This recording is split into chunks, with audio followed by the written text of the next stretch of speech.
Hay una alta expectativa en el país por la habilitación o no del expresidente de Bolivia, Evo Morales. Y es que recordemos que el Tribunal Supremo Electoral ha emitido una resolución que lo inhabilitaba como candidato a senador porque no tiene permanencia, porque no está residiendo en el país. El Movimiento al Socialismo presentó un amparo constitucional precisamente para que entre en revisión esta determinación del Tribunal Supremo Electoral.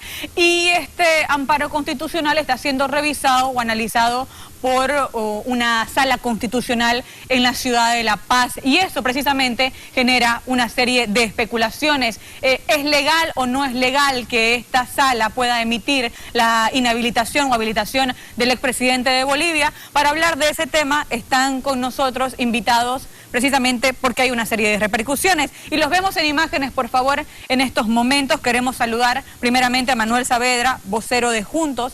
También queremos saludar a Sebastián Michel, analista afín al Movimiento al Socialismo, y a Jairo Guiteras, él es vocero por Comunidad Ciudadana. A los tres le damos la bienvenida y quiero conocer, por favor, su impresión inicial acerca de este tema, y comienzo con Manuel Saavedra. Buenos días.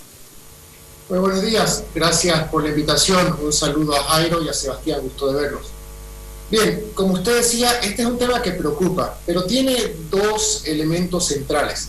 El primero es la Constitución. La Constitución Política del Estado, en su artículo 149, establece claramente que una persona que pretende ser candidata tiene que vivir por lo menos por 2 años en el territorio nacional. Eso es clarísimo y no hay dónde perderse.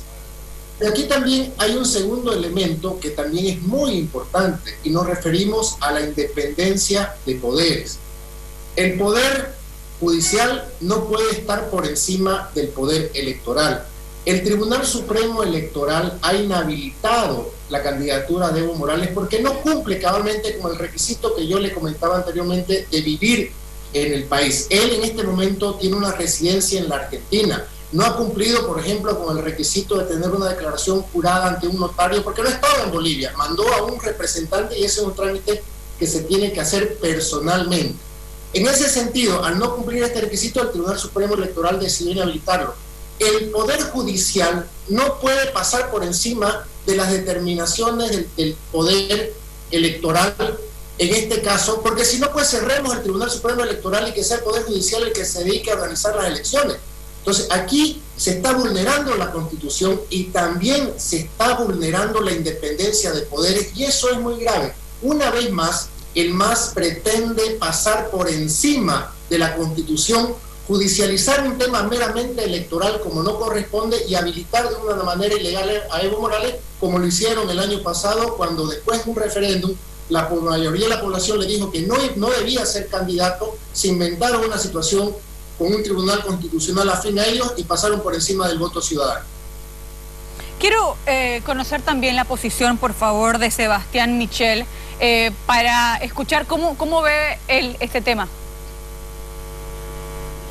Lo veo como un tema de una inscripción de candidaturas, como la que hay prácticamente 400 en un partido, de que el Tribunal Supremo Electoral ha habilitado una, me imagino más por razones políticas, y como pasa en todas las elecciones, en todos los procesos, el ciudadano, el candidato que se siente afectado, recurre de manera personal a la justicia constitucional para hacer prevalecer lo que ellos piensan que es un derecho que está siendo vulnerado.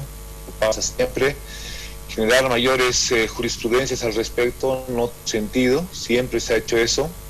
No es que al ser un órgano independiente ya pueden vulnerar un derecho constitucional. El derecho constitucional siempre se va a recurrir ahí. Ese es un argumento muy, pero muy malo. Y yo creo que ahí lo que tenemos que avanzar es que se respete lo que decía la justicia constitucional. Si la justicia dice está correctamente inhabilitado, Evo Morales tendrá que respetar, y si la justicia dice ha sido incorrectamente inhabilitado, el Tribunal Supremo tendrá que habilitar y devolverle la inscripción que él había suspendido. Es así de fácil, inventarse mayores pros. Creo que es un poco querer politizar y querer salir del tema principal de lo que es la agenda política del país.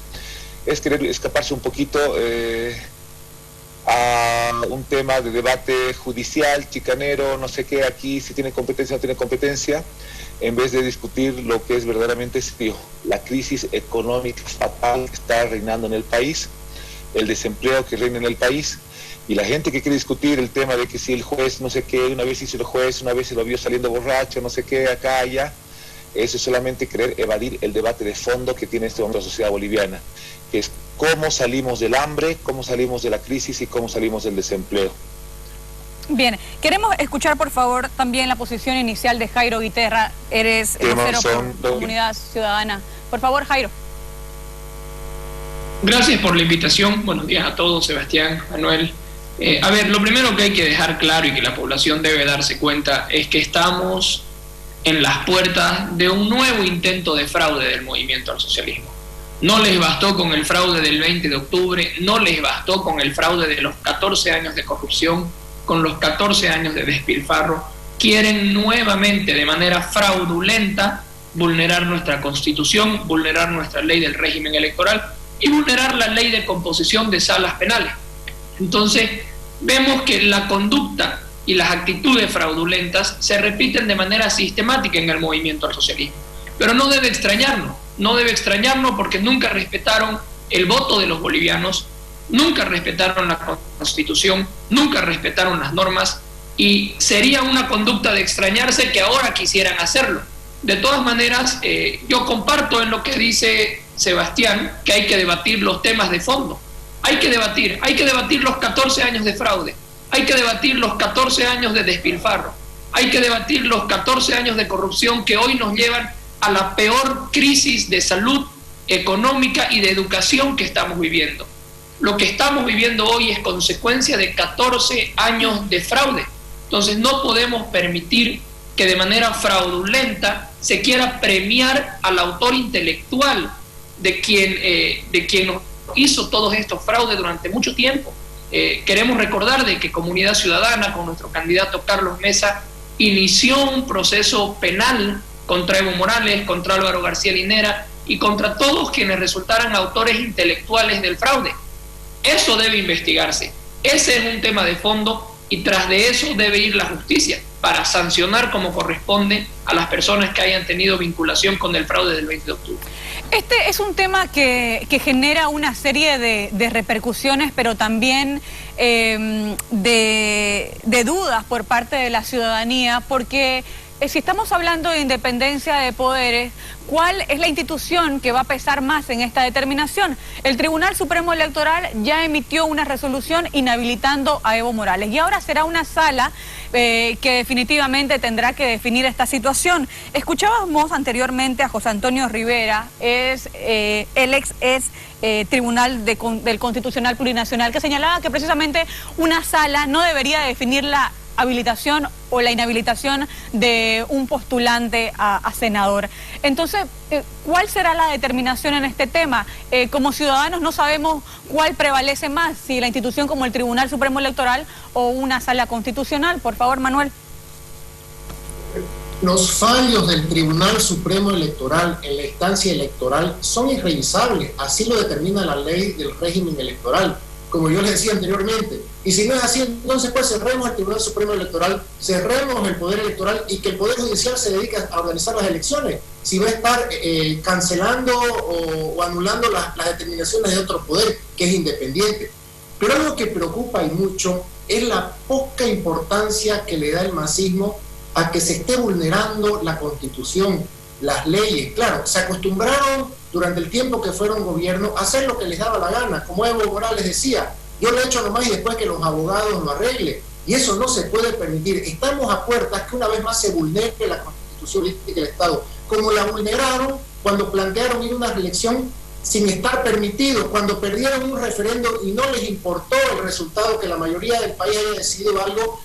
Se inventaron una situación con el Tribunal Constitucional, los habilitaron, fueron al fraude y miren que estamos ahorita. Porque en este momento no deberíamos estar en la situación que estamos los bolivianos, porque ellos engañaron una elección el año pasado. Y eso es lo que nos preocupa. Para que Evo Morales no sea habilitado, hay dos temas. Uno legal, que ya hemos explicado acá, que es la independencia de poderes, el respeto a la Constitución. Y hay otro que es moral. ¿Será que merece ser senador padre de la patria, un ciudadano que ha mandado cercar el país en noviembre para que no lleguen los alimentos a la ciudad y la gente sufra de hambre, que después planteó un bloqueo perverso desde sus asambleístas en la Asamblea Legislativa para que los recursos que llegaron de la cooperación internacional no se puedan utilizar en la pandemia y la gente sufra, o finalmente para que el ciudadano que mandó cercar en media pandemia, causando la muerte por falta de oxígeno a más de 40 ciudadanos, ¿será que merece ser senador de un departamento? Un ciudadano que está acusado de tener relaciones con menores de edad. Ese es un tema moral.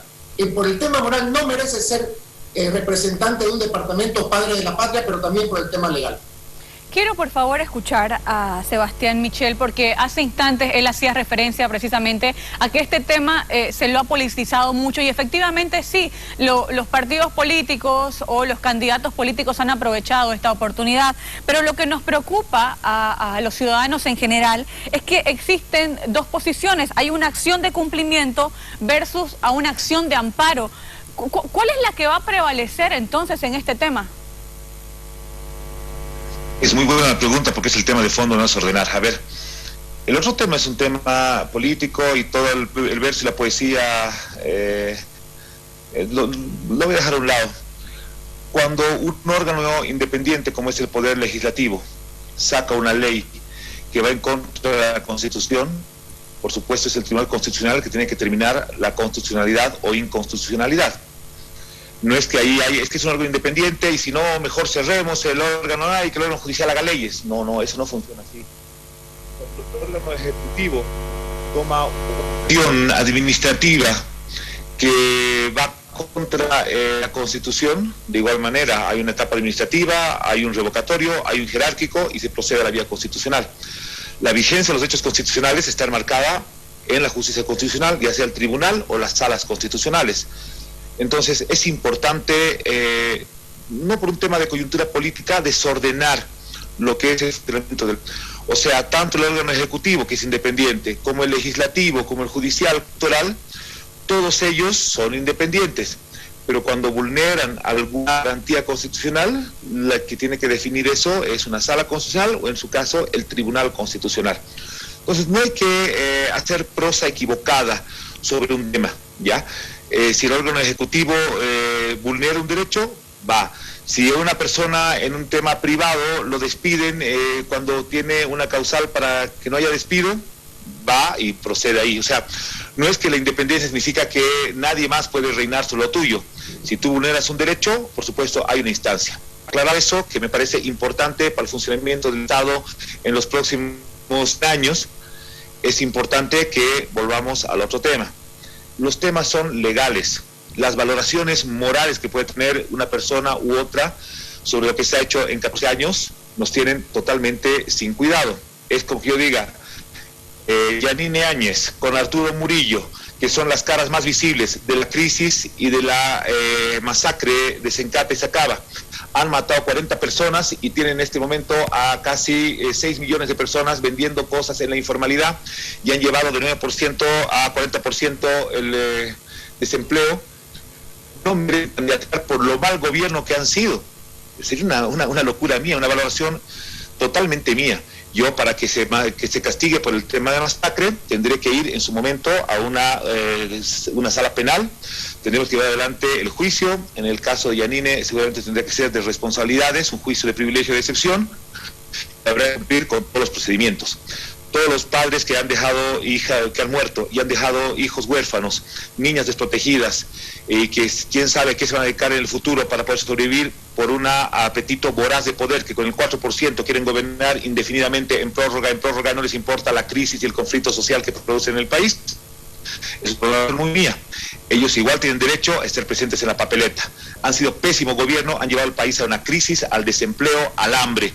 Pero yo no tengo por qué decir, ellos no, por esa razón moral no tienen por qué ir. Hay que separar bien las cosas y hablar todas las cosas en la cabalidad. Bien.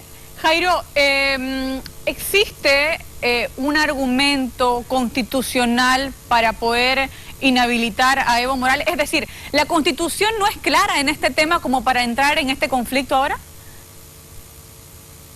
La Constitución es absolutamente clara y contundente. Dice que el requisito para ser asambleísta o para ser legislador del país es tener una residencia permanente en el territorio que te corresponda durante al menos 2 años antes de la elección.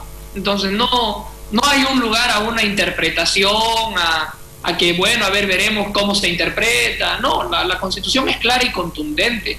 ¿Cuál es el problema? El problema es que el movimiento al socialismo le incomoda la independencia de poderes.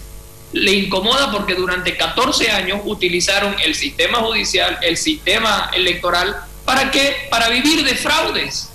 Porque utilizaron el sistema judicial para la persecución, para el amedrentamiento, para favorecerse. Y utilizaron el sistema electoral ¿para qué? Para sus fraudes electorales, lo conocemos. Entonces, claro, ahora que un órgano quiera actuar de manera independiente, quiera respetar la Constitución, en cumplimiento de los principios constitucionales y democráticos, inhabilite a un candidato responsable del fraude más grosero que hemos tenido en el país, ¿a dónde quieren apelar? Al único órgano que todavía tienen bajo su tuición, porque no nos olvidemos que los magistrados fueron elegidos por una asamblea legislativa cooptada por 2/3 del movimiento al socialismo.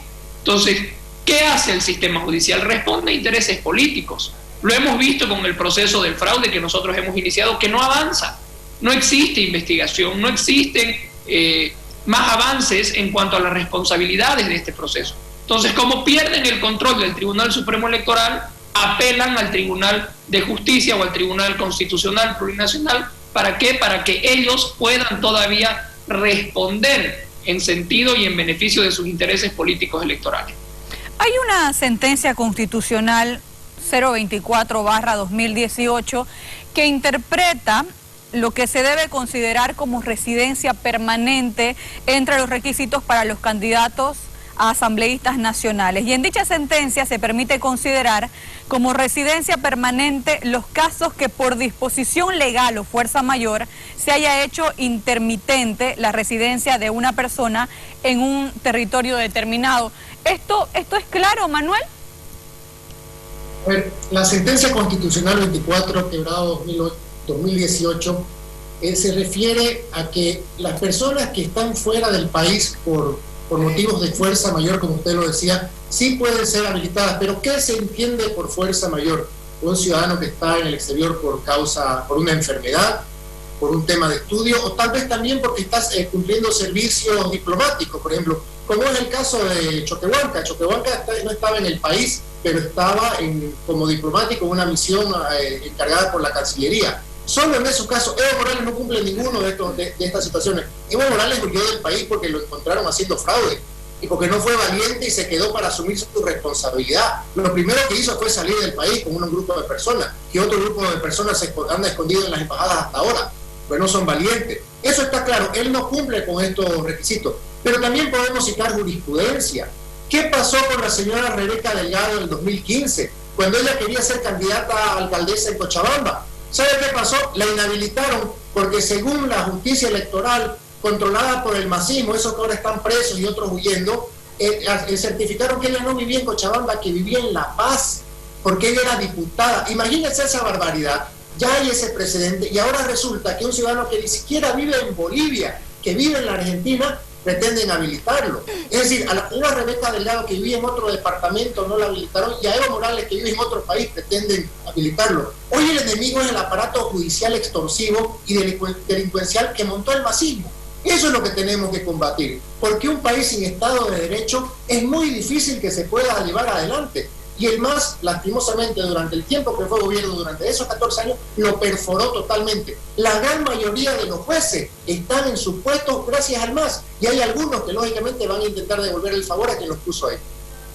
Bueno, dos constitucionalistas han coincidido que una sala constitucional no puede definir la habilitación u inhabilitación de un candidato, que definitivamente solo podría hacer observaciones y que finalmente esa es una tuición del Tribunal Supremo Electoral.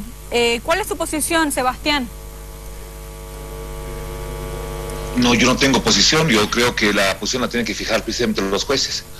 Mi posición es que todo ciudadano boliviano tiene derecho a recurrir ante la justicia constitucional para hacer prevalecer su derecho. ¿Se lo otorgarán o no se lo otorgarán? negar, eso ya es de un autoritarismo y una acción propia del gobierno dictatorial, ¿no? Más parecida al garciamesismo que a otra cosa. Primer elemento. Segundo elemento tiene que ver con lo que decía Mamén. Por supuesto, la resolución habla de fuerza mayor, y fuerza mayor es cuando otros países, y eso ya son resoluciones del ACNUR, piensan que en un país no hay garantías procesales, no hay garantía de vigencia de los derechos humanos, y por eso tienen que proteger. Así lo ha pensado un país como México, con una larga tradición y trayectoria de asilo, y lo ha pensado así Argentina. Entonces su situación en este momento es de una residencia precaria en Buenos Aires, porque está siendo perseguido, amedrentado, difamado. Entonces ahí hay una protección. Y cuando estás exiliado, e incluso hay resoluciones y la vigencia, incluso para las jubilaciones, para el sistema de pensiones, cuando tú eres exiliado y vuelves a tu país, se cuenta todo como si nunca te hubieras ido. Incluso la densidad de aportes se mantiene si no hubieras dejado de trabajar. Entonces, en esa perspectiva, hay que entender que hay una vigencia de derechos, de que la resolución hace referencia a esto, de que todo el tiempo que vivió Evo en La Paz, su residencia nunca dejó de ser en Vía 14 de septiembre, siempre votó en el mismo lugar, está inscrito en ese lugar, y lo que habla en la doctrina que ha adoptado nuestro sistema judicial es que tu domicilio, te dice tu carnet, donde estás inscrito y donde tienes tu proyecto de vida. Su proyecto de vida está en ese lugar. Ahora, la interpretación podrá salir o no salir, el juez se podrá equivocar o podrá acertar, y obviamente, incluso si se equivoca, Evo Morales, que es el que ha recurrido a la justicia, no es una cosa del MAS. El MAS en ese momento, si la justicia acepta, seguirá inscrito, y si la justicia rechaza, lo reemplazará. Es así de fácil, no hay que ir mucho más al drama. Y bien lo que toca Mamén, yo creo que el tema Rebeca Delgado y el senador Maldonado, que han sido inhabilitados en la inscripción, han marcado el precedente, y hay una resolución del Comité de Derechos Humanos de Naciones Unidas en relación a esto, que tendrá que ver también con el tema del Estado en función a reivindicar los derechos de estas dos personas, que dice que toda una doctrina de que este tipo de acciones no pueden inhabilitar los derechos de candidatos son amplios, esas limitaciones son equivocadas. Sí, tenemos problemas al escucharlo a Sebastián, tenemos un problema ahí en el audio, ojalá se pueda solucionar. Jairo, para finalizar, cuando uno lee las normas en nuestro país pareciera que todo está claro. El conflicto sucede cuando existe la interpretación, y al parecer tiene el mismo peso. Lo escucho, por favor. Claro que sí. Lo primero que hay que recordarle referente a la fuerza mayor y a la salida de Evo Morales del país es que él huyó por voluntad propia. Nadie lo obligó a salir. Él huyó al verse descubierto en su fraude. Y lo que es lamentable, que hay que recordarle, que en algún momento Evo Morales dijo que quien huía del país era del delincuente confeso. Entonces, esa es la fuerza mayor. Esa es la fuerza mayor, el haber huido al verse descubierto por un fraude. Las normas en nuestro país son absolutamente claras, no dejan lugar a discusión ni a interpretación en este sentido. La independencia del Tribunal Supremo Electoral está enmarcada dentro de la Constitución, y además la resolución que ha emitido el Tribunal Electoral es obviamente inapelable, es irrevisable, y además en carácter de su independencia como órgano del Estado. Yo pienso que nuevamente hay la intención, a través de un órgano que es un brazo operativo del movimiento al socialismo, de vulnerar la Constitución, de vulnerar las leyes, de vulnerar los principios democráticos, pero la diferencia es que ya no cuentan con un Tribunal Supremo Electoral debajo del zapato. Ahora tenemos un Tribunal Electoral independiente que emite resoluciones en el marco de la Constitución, en el marco de las leyes, y que obviamente ya no va a favorecer a ningún color político. Bien, llegamos al final, se acabó nuestro tiempo. Queremos agradecerle a Manuel Saavedra, vocero de Juntos, Sebastián Michel, analista afín al movimiento al socialismo, y Jairo Guiteras, vocero por Comunidad Ciudadana. Muchas gracias, que pasen buen día.